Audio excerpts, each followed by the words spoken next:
দেখুন শাশুড়ি মা, আজ একটা কথা ক্লিয়ার করে বলতে চাই। আমি বিয়েটা নিজের ইচ্ছায় করিনি, আমার পরিবারের চাপে পড়েই আমাকে করতে হয়েছে। তাই আমাকে এই পরিবারের সদস্য ভাববেন না, আর আমি হতেও চাই না আপনাদের পরিবারের সদস্য।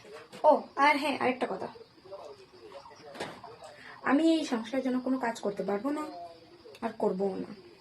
আপনি আগে যেরকম এই সংসারের পেছনে কাজ করেছিলেন, ঠিক সেভাবেই করে যাবেন।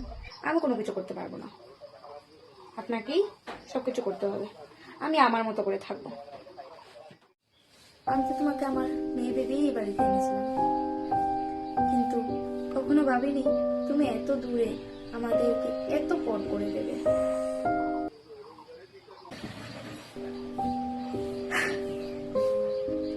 আর রইল বাকি সংসারে, সারা জীবন এই সংসার সামলে এসেছি,